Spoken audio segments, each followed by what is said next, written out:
तो अगले lecture Indian eco में हम एक बार 5 मिनट कर रिवाइज कर लेते हैं। इंपोर्ट कोटास लगे हुए थे, बहुत सारे लाइसेंसिंग लगी हुई थी, साथ ही सरकार हर चीज को जो रेगुलेट करती थी, और पब्लिक सेक्टर को हमारी एंटरप्राइज करके चला करके रखा 40 साल तक। वही एंटरप्राइजेस लॉसेस में आ गई। इस वजह से हमें बहुत ज़रूरत पड़ गई कि अब हम कंपटीशन को आने दें, और अब हम हमारे प्रोड्यूसर को भी मौका दें कि वो भी फॉरेन में जाकर के ब्रिटिश प्रोडक्ट से लड़ सके, और उन्हें भी मौका मिले कि इंडिया में वो अपने ग्लोबल मार्केट्स को एक्सपांड कर सके। इसीलिए हमने प्राइवेटाइजेशन, अरे हाँ, तो एक स्लाइड पहले ले ली तो क्या हुआ, यहीं से ये आ गया ना प्राइवेटाइजेशन।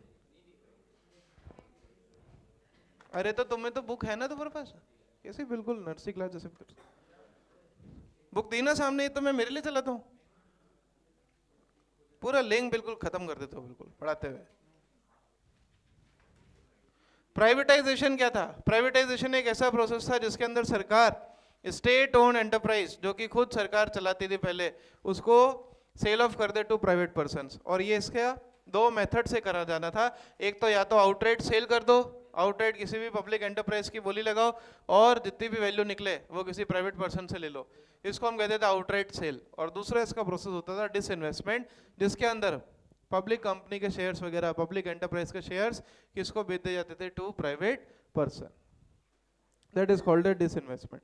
साथ ही प्राइवेटाइजेशन की जरूरत क्या थी? तो प्राइवेटाइजेशन की मुख्य जरूरत थी कि प्राइवेटाइजेशन जरूरी था भारत के अंदर इंडस्ट्रियल बेस को एक्सपांड करने के लिए और प्रोडक्ट को डाइवर्सिफाई करने के लिए। क्योंकि पब्लिक सेक्टर अपनी मोनोपोली लगा करके बैठता था, जैसे प्रोडक्ट बनाता था, जैसे प्रोडक्ट चाहता था वैसे बनाता था, और वैसे ही आप पब्लिक को बेचते थे। लेकिन कंज्यूमर के डिमांड को सही मायनों में समझना तो प्राइवेट सेक्टर का काम होता है, और इसीलिए प्राइवेटाइजेशन किया गया, सो दैट डाइवर्सिफिकेशन हो सके हमारी इंडस्ट्रीज का। दूसरा बड़ा कारण प्राइवेटाइजेशन करने का था कि ये जो पीएसयूज थे, ये मैक्सिमम पीएसयूज इतने लॉसेस में जा चुके थे कि ये समाज के लिए एक सोशल आउटलेट बन गए थे। सरकार ना इन्हें चला पा रही थी और ना ही इनसे कुछ कर पा रही थी, इसीलिए प्राइवेटाइजेशन अपनाया गया। फिर प्राइवेटाइजेशन के ऑब्वियस गेन्स और लॉसेस भी हमने कल पढ़े थे।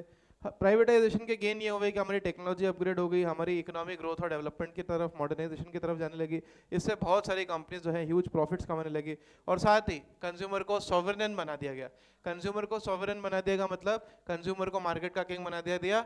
आज उसको जो पसंद आता है वो डिमांड करता है, और उसी रेट पर जो उसका सेटिस्फेक्शन मैच करे, जो हमने माइक्रो में सीखा था, उस रेट पर कंपनी उसको बेच पाती है।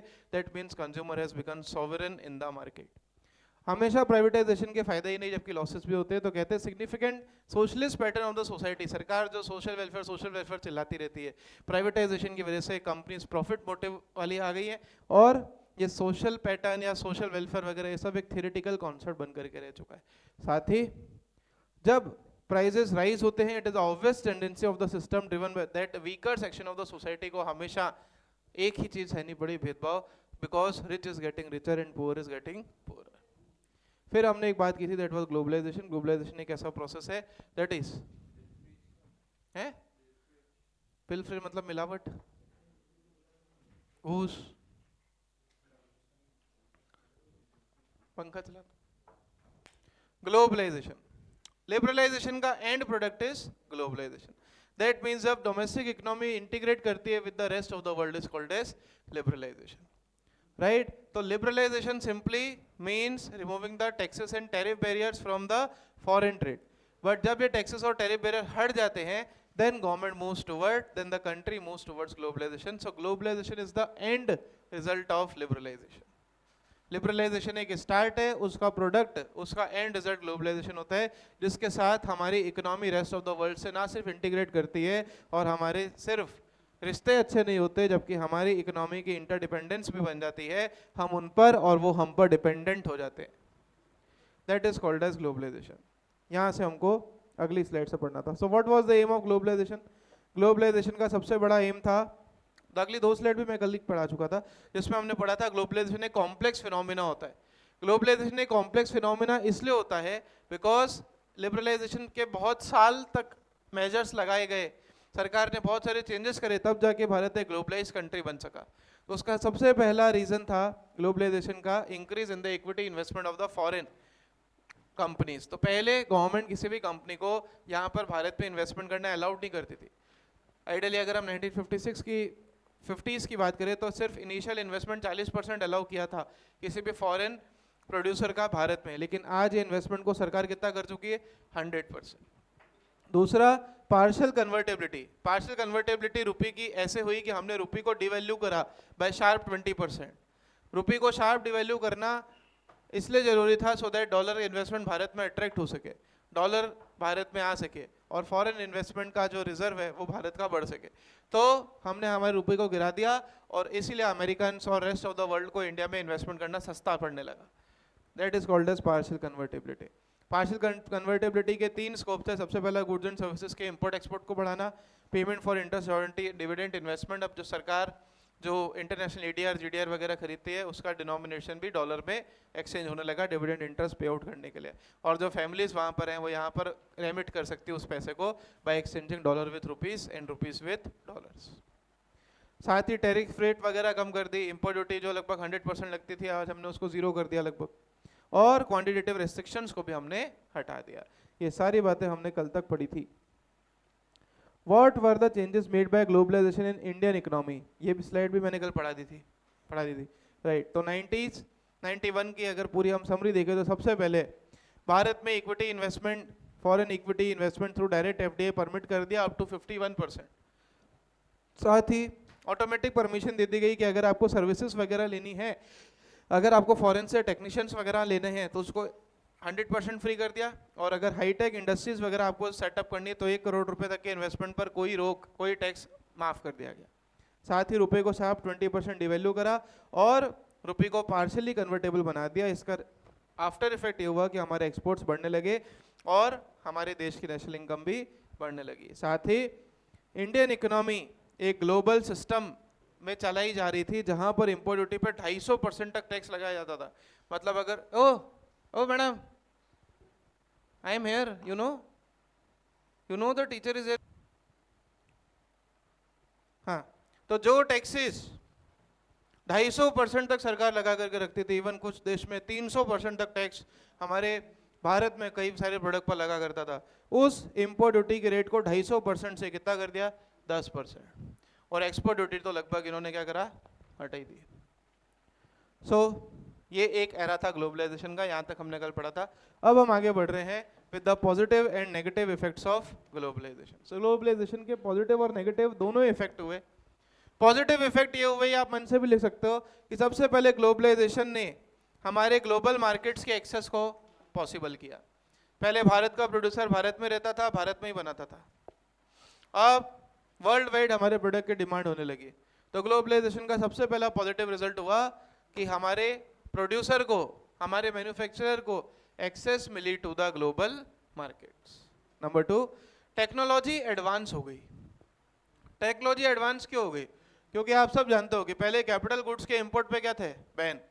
सरकार बड़ी मशीनरी वगैरह इंपोर्ट करने की परमिशन नहीं देती थी, लेकिन आज कई सारे प्रोडक्ट को ऑटोमेटिक परमिशन दे करके इंक्लूड कर दिया गया, और आप कोई भी मशीनरी वगैरह अगर गुड्स हैजार्डस नहीं है, अगर गुड्स पब्लिक के खिलाफ नहीं है, तो आप उसकी टेक्नोलॉजी मशीन को इंपोर्ट कर सकते हो, और that too with a lower rate of import duty. Import duty भी कम कर दी, तो हमारी टेक्नोलॉजी एडवांस हो गई। अब इन पॉइंट्स को हम मन से भी लिख सकते हो, ये इंडिविजुअल स्लाइड 3 मार्क्स में आ सकती है, तो 2 लाइन में इन पॉइंट्स को एक्सप्लेन किया जा सकता है, मन से किया जा सकता है। Third, better future prospects for large industries of developing countries to become important players in the international arena. Adani group जितना भारत में नहीं है उससे कई ज्यादा फॉरेन में पोर्ट्स, मैक्सिमम पोर्ट्स वगैरह अडानी मेंटेन कर रहे हैं आज की तारीख में, right. So they have become international players. World में second ranking according to Forbes जो है वो अडानी की है, तो अडानी ग्रुप इतना बड़ा हो चुका है। And gains from sharing ideas, skills and technology. आज हम अपने आइडियाज बाहर शेयर कर सकते हैं, वो उनके आइडियाज हमारे साथ शेयर कर सकते हैं। This is possible only through globalisation. कुछ नेगेटिव इफेक्ट भी हुए।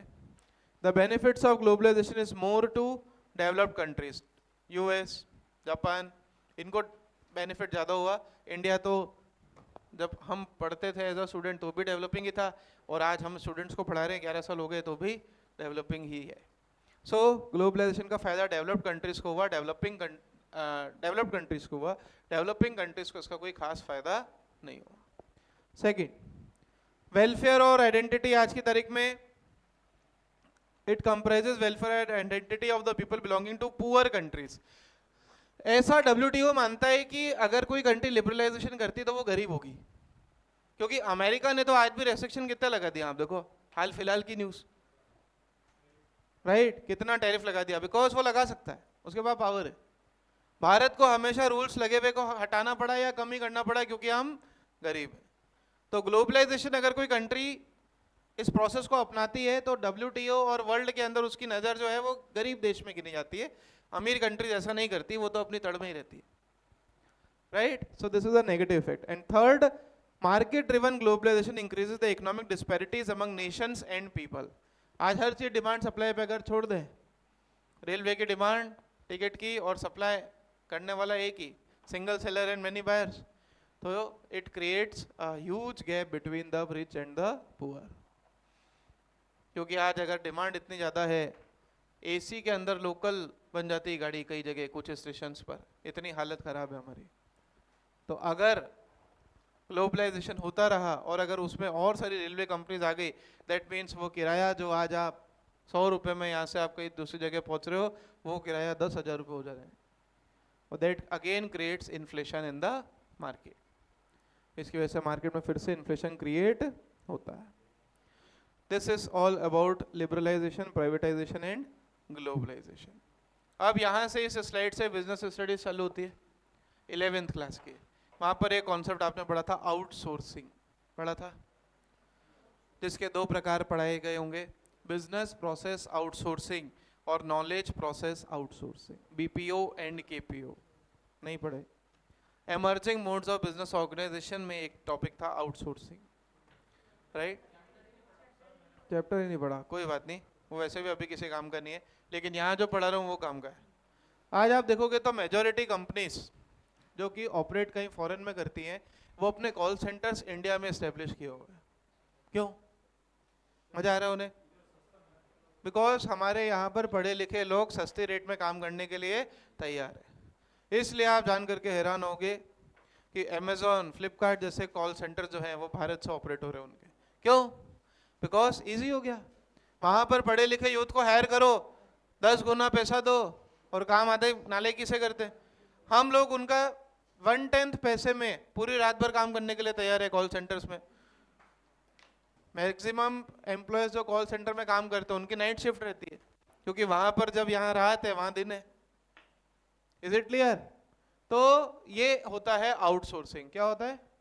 जहां पर एक बिजनेस ऑर्गेनाइजेशन को जिस कंट्री से जो काम सस्ता मिले, नॉन कोर, कौन सा? Non core.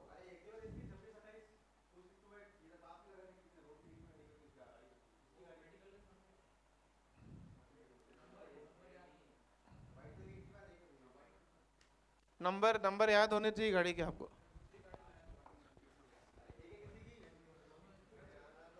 वापस वो नंबर क्या है? 2628।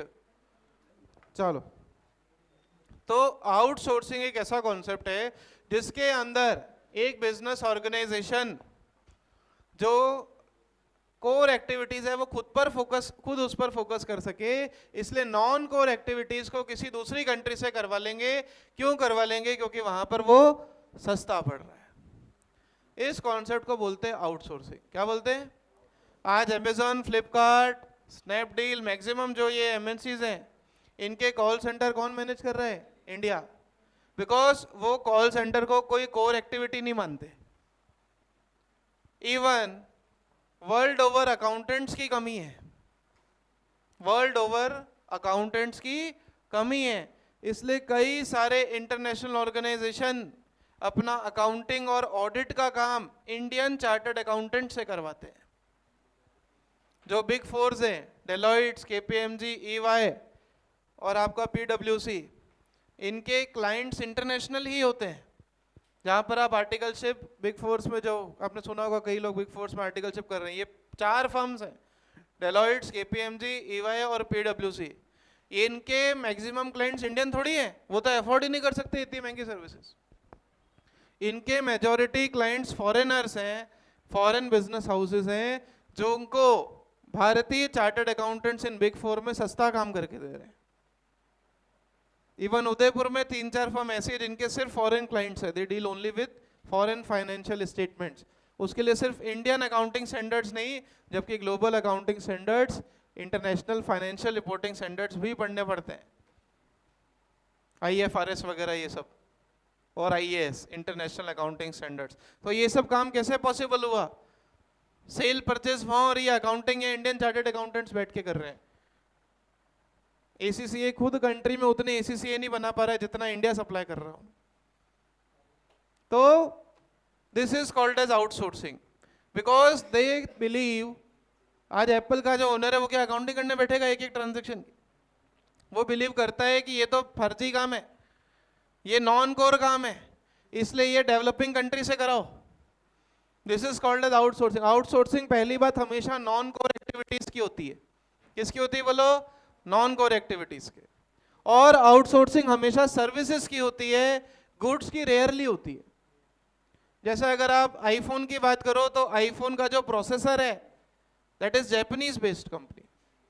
मैक्सिमम मोबाइल में जो चिप, जो प्रोसेसर लग रहा है, ये कंप्यूटर में जो इंटेल का प्रोसेसर लग रहा है, that is manufactured by Japan. तो दिस इज आउटसोर्सिंग। तो आउटसोर्सिंग एक ऐसा प्रोसेस है ग्लोबलाइजेशन का जिसके अंदर एक बिजनेस दूसरे वर्ल्ड से अपनी नॉन कोर एक्टिविटीज को, जैसे call centres, transcription, clinical advice, teaching, coaching, ये सब आउटसोर्सिंग मोड में जा चुका है ग्लोबलाइजेशन के बाद। आज हमारे देश में इंडिया एक सर्विस सेक्टर हब है for BPO। BPO is called as business process outsourcing, because दो कारण है इसके, बता चुका हूं मैं आपको। पहला, पढ़े लिखे लोग सस्ते रेट में काम करने के लिए तैयार हैं, और because of the revolutionary growth of the IT industries, TCS, Infosys, ये सब आउटसोर्सिंग सर्विसेज देते हैं टू इंटरनेशनल क्लाइंट्स। तो 3 मार्क में पूछने के लिए आए तो लिखाना। एक तो ये है बिजनेस प्रोसेस आउटसोर्सिंग, एक होता है नॉलेज प्रोसेस आउटसोर्सिंग, वो मैंने आपको बता दिया। नॉलेज प्रोसेस आउटसोर्सिंग सिर्फ सर्विसेज का होता है। किसका होता है? सर्विसेज का। और business process outsourcing purchase, sales, finance, किसी का भी हो सकता है। Then we have the next slide coming, WTO। Very important slide for 4 marks in exam. WTO का प्रायर नेम 10th क्लास में आपको पढ़ाना चाहिए था, शायद पढ़ाया है कि नहीं मुझे नहीं पता। वर्ल्ड ट्रेड ऑर्गेनाइजेशन का प्रायर नाम था GATT, general agreement on trade and tariff. It was set up in 1948 with 23 countries as its member. GATT was set up to administer multilateral trade agreements. अब सोचो, हर कंट्री लिबरलाइजेशन, प्राइवेटाइजेशन, ग्लोबलाइजेशन कर रही है, मतलब हर country ने rules हटा दिए, तो फिर तो चरस, गांजा, अफीम, टैंक्स, बॉम्ब्स, ह्यूमन ट्रैफिकिंग भी होने लगेगी अक्रॉस बॉर्डर्स, क्योंकि रूल्स तो है ही नहीं। तो उस सबको कंट्रोल करने के लिए कौन आया पिक्चर में? WTO। कहते हैं जो भी WTO के मेंबर है उनको WTO के रूल्स को फॉलो करना पड़ेगा। And WTO was founded in the year 1955 as a successor organization to GATT। मतलब इसने आकर के सक्सीड कर लिया GATT को। आज की तारीख में GATT नहीं है, it is WTO। WTO agreements cover trade in goods as well as services. ध्यान रखना, MCQ के लिए इंपॉर्टेंट है कि WTO के एग्रीमेंट सिर्फ गुड्स को कंट्रोल करते हैं या सर्विसेज को, दोनों को। At present there are 164 member countries, again MCQ, and members are required to abide by the rules of WTO. Is it clear? WTO, World Trade Organization, इतना पावरफुल ऑर्गेनाइजेशन, लेकिन फिर भी पार्शलिटी करता है। डेवलप्ड कंट्रीज को तो force नहीं करा रूल्स, रेगुलेशन, लिबरलाइजेशन करने के लिए, सिर्फ फोर्स किसको किया? इंडिया जैसी डेवलपिंग कंट्रीज को। दैट मींस WTO भी इतना फेयर नहीं है। As an important member of WTO, India has been in forefront of framing the rules, regulations and advocating the interests of the developing world। तो जहां पर भी डेवलपिंग कंट्रीज की बात आती है वहां इंडिया इसको लीड करने पहुंच जाता है WTO। What are the major functions of WTO? ये भी 4 नंबर की स्लाइड है। पहला, इंटरनेशनल ट्रेड को कंट्रोल करना और कंट्रीज को बोलना कि अपने टैरिफ और नॉन टैरिफ बैरियर्स को हटा दो। दूसरा, एक रूल बेस्ड ट्रेडिंग रिजाइम लेकर के आना in which nations can not place arbitrary restrictions on trade. जो कि भारत ने 40 साल तक ट्रेड पर रेस्ट्रिक्शन लगा करके रखे, उन्हें हटवाना डब्ल्यूटीओ का काम है। Large scale production in trading of services, optimum utilisation of world resources and protecting the environment, ये डब्ल्यूटीओ के रूल्स हैं। Should India be a member of WTO, क्या भारत को डब्ल्यूटीओ का मेंबर बने रहना चाहिए? तो इसके लिए कुछ स्कॉलर्स कहते हैं यस, कुछ स्कॉलर्स कहते हैं no. So why scholars say no, this is a important question कि why scholars say no that India should not be a member of developing of WTO. उसका सबसे बड़ा रीजन है कि डब्ल्यूटीओ मेजर ट्रेड आज भी किस कंट्री से करता है? Developed countries. आज भी जो मेजॉरिटी ट्रेड वॉल्यूम है वो कहां पर सीमित है? डेवलपिंग कंट्रीज में।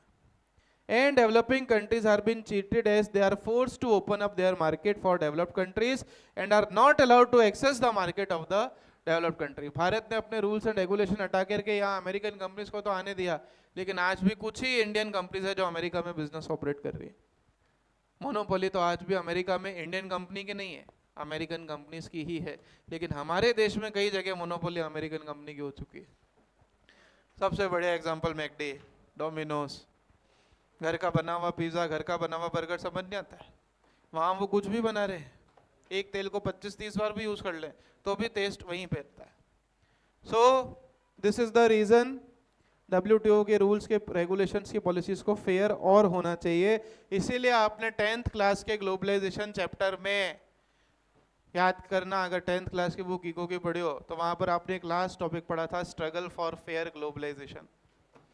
ये वहां का चैप्टर नंबर 4 ग्लोबलाइजेशन जो चैप्टर था उसका लास्ट टॉपिक था, स्ट्रगल फॉर फेयर ग्लोबलाइजेशन। उसमें था कि डब्ल्यूटीओ को अपने रूल्स सारी कंट्रीज के लिए फेयर रखने चाहिए, सिर्फ डेवलप्ड कंट्रीज को ही फोर्स नहीं करना चाहिए। पूरे चैप्टर को अंत की स्लाइड्स में खत्म करते हुए मेरिट्स ऑफ एलपीजी पॉलिसी, ये अगेन दोनों स्लाइड्स मेरिट्स और demerits of LPG, again 6 marks की स्लाइड्स हैं जो आपके एग्जाम में आ सकती है। तो both slides are important for 6 marks. सबसे पहले आते एलपीजी का सबसे पहला फायदा, भारत एक वाइब्रेंट इकोनॉमी बन गया। What is the meaning of the word vibrant? Dynamic, clear? So India has become a more vibrant economy, जहां पर इकोनॉमिक एक्टिविटी का ओवरऑल लेवल बढ़ा, हमारी जीडीपी बढ़ने लगी। पोस्ट एलपीजी मतलब लिबरलाइजेशन, प्राइवेटाइजेशन और ग्लोबलाइजेशन के बाद भारत की जीडीपी 8% पर एनम दर्ज की गई। कितनी? 8% पर एनम। साथ ही इंडस्ट्रियल प्रोडक्शन बढ़ा। इंडस्ट्रियल प्रोडक्शन क्यों बढ़ा? क्योंकि पहले ओल्ड मशीन होती थी, पुरानी मशीन होती थी। आज हम नए कैपिटल गुड्स मशीन को इंपोर्ट करते हैं और उससे बल्क में प्रोडक्शन करते हैं। तीसरा पॉइंट भी मैंने आपको पहले ही पढ़ा दिया था, कंज्यूमर सॉवरेनिटी। पहले जो पब्लिक कंपनी बनाती थी वो कंज्यूमर खरीदता था, मजबूरी में ही खरीद रहा, लेकिन आज प्राइवेट कंपनी वही बना रही है जो कंज्यूमर करे डिमांड, इसलिए कंज्यूमर मार्केट का किंग बन गया। भारत के फॉरेन एक्सचेंज रिजर्व बढ़ने लगे, जो कि हमारे रिजर्व डिप्लीट हो रहे थे। 2 वीक जितने भी इंपोर्ट करने का पैसा नहीं था, आज हमारे रिजर्व काफी हद तक बढ़ चुके हैं और एक कंफर्टेबल लेवल तक पहुंच चुके हैं। रिजर्व इसलिए भी चाहिए होता है ताकि कभी हम वॉर वगैरह लड़े तो हमें मिलिट्री टैंक्स वगैरह इंपोर्ट करने में डॉलर काम आता है। सो it is a good position. साथ ही भारत के मार्केट में प्राइवेट फॉरेन इन्वेस्टमेंट की लिमिट भी बढ़ गई, जो पहले अलाउड ही नहीं थी। आज की तारीख में कई सारा ऐसा जगह है जहां पर हमने 100% एफडीआई को अलाउ कर दिया है। इसके अंदर ना सिर्फ भारत के अंदर एफडीआई बढ़ा, यहाँ भारत के अंदर बहुत सारे री इन्वेस्टमेंट अपॉर्चुनिटीज भी आई, जिनमें मुख्य make in India, invest in India वगैरह ये सब जो स्कीम्स है। तो ये सब पॉजिटिव इफेक्ट्स थे ग्लोबलाइजेशन के। हाँ जी, हेडिंग देखो, vibrant economy, stimulant to industrial production, vibrant economy, stimulant to industrial production, consumer sovereignty,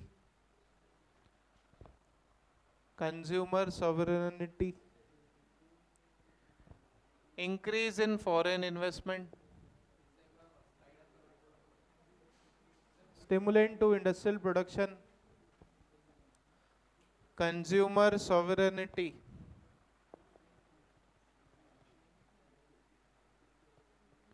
increase in forex reserves,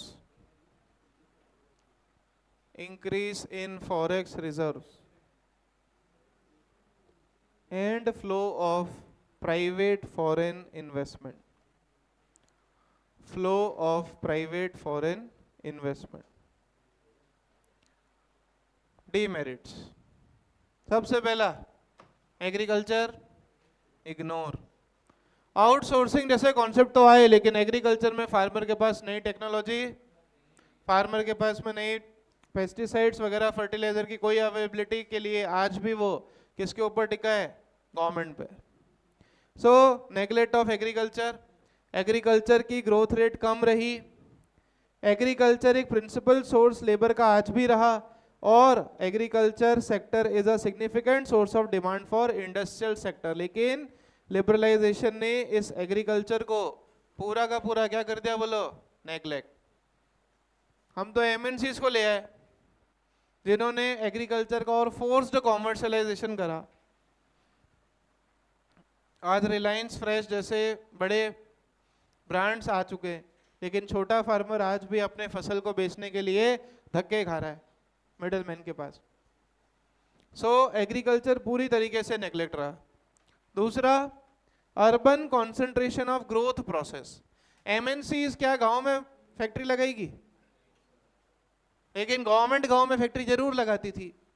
government लोगों को कंसेशन देती थी गांव में फैक्ट्री लगाने का, लेकिन एमएनसीज को तो सारा, आज बॉम्बे को इंडस्ट्रियल हब बोला है, फाइनेंशियल कैपिटल बोला है, because everyone is interested in moving to Bombay. No one comes to Udaipur. Being educated in Bombay, no one comes to Udaipur. Even Udaipurites also goes to Bombay for getting good job, because we are getting concentrated to big cities. उसी तरीके से MNCs को भी सारा फायदा कहाँ नजर आता है?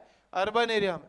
गांव में कोई भी इंडस्ट्री लगाना नहीं चाहता. इस वजह से गांव आज भी पीछे है और शहर आज भी आगे.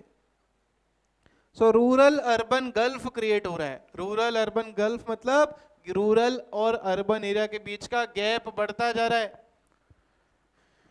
Is it clear? Rural urban gulf implies economic dualism which deepen social dualism as well. आज हम गांव के यूथ को ऐसी नजर से देखते हैं कि वो शहर में घूमता हुआ पाया जाए तो ऐसा लगता है कोई जानवर घूम रहा हो. 8-10 गांव के लड़के या क्लास में आके बैठ जाएं तो आप बोलोगे एक ऐसा बैच बनाया, इनको अलग करो. तो this is again increasing the social dualism. इससे सोसाइटी गरीब और अमीर के बीच आज भी, भले ही कॉन्स्टिट्यूशन ने राइट टू इक्वलिटी सबको दिया, लेकिन इस एमएनसी के सिर्फ अर्बन एरिया एस्टेब्लिश होने की वजह से ना सिर्फ रूरल और अर्बन का गैप ज्यादा हो रहा है, it is creating a social dualism. Society आज भी दो भागों में बटी है, गरीब और अमीर. So economic and social dualism are always a big challenge for a country like India. ये हमारे देश के लिए आज भी चैलेंज ही है. इवन 200 साल के पॉलिटिकल कोलोनियलाइज 200 साल की गुलामी के बाद आज भी हमारे देश के नेता कुछ इंडस्ट्रियलिस्ट की ही हेल्प करते हैं. That means again it is going to create a country, autocratic country बन सकते हैं हम. We can move to autocratic system जहां पर विपक्ष खत्म, सारे नेता जेल में, कोई सरकार को कुछ बोलने वाला नहीं, मन मर्जी चल रही सरकार की. So it is like colonialism. गुलाम बन जाएंगे हम इन कुछ प्राइवेट कंपनीज के. So it is increasing economical colonialism. Heading लगा ली, इकोनॉमिक कोलोनियलिज्म लगी हुई है. हेडिंग लगी हुई है, लिख ली. थर्ड पॉइंट, इवन भारत आज एक ऐसी सिचुएशन में जहां पर MNCs are exploiting the Indian markets to sell their products, और डोमेस्टिक प्रोड्यूसर आज भी इतनी इनकम नहीं कमा पा रहा. Fourth, the spread of MNCs in the country as a consequence of LPG policy has resulted in large spread of consumerism Indian society is adopting itself to western cultures. सबको पता होता है 31 दिसंबर को हमको जाना है क्लब में 31 दिसंबर मनाने, लेकिन किसी को हिंदू वैल्यूज पता नहीं होती कि हिंदू साल 31 दिसंबर के बाद 1 जनवरी को नहीं लगता है। मैक्सिमम जो हिंदूज हैं उनका साल कब लगता है? दिवाली के बाद जो संक्रांत आती है, मकर संक्रांति आई थिंक। हमें नहीं पता है, हमें सबको पता है कि 25 दिसंबर को क्रिसमस मनाना है। ये सब एमएनसीज की देन है, लेकिन ये नहीं पता कि वही 25 से 26 दिसंबर के बीच हमारी मोदी गवर्नमेंट ने वीर बाल दिवस डिक्लेयर किया है। वीर बाल दिवस जो सिखों के जो 10th गुरु थे, उनके 2 छोटे बच्चों को मुगल सरकार ने जिंदा दीवारों में चुनवा करके कत्ल किया, सो दैट हिंदू धर्म बच सके। This is all consumerism. हमें हमारी ही हिस्ट्री नहीं पता है। सबको पता है कि हाँ ईसा मसीह को हैंग किया, किसी को नहीं पता लॉर्ड जीसस को हैंग किया, किसी को नहीं पता गुरु गोविंद सिंह जी के 4 पुत्रों के नाम क्या थे। तो this is spreading consumerism. And last, हमारा कल्चर खत्म हो रहा है। Culture is getting eroded. This all modern society, birthday मनाना सबको पता है, केक काटना सबको पता है, बट उस केक को खाना होता है, उस केक को फेशियल पैक नहीं करना होता उसको। सो दिस इज, ये सब, और हद तो वो हुई कि भारत के सुप्रीम कोर्ट ने लिव इन को अलाउ कर दिया। So the culture has been eroded. So the culture, the entire, बस the entire culture is gone. चला गई हमारी हिंदू सभ्यताएं, किसी भी धर्म की सभ्यताएं बची नहीं। सो this is the negative effect of LPG policy.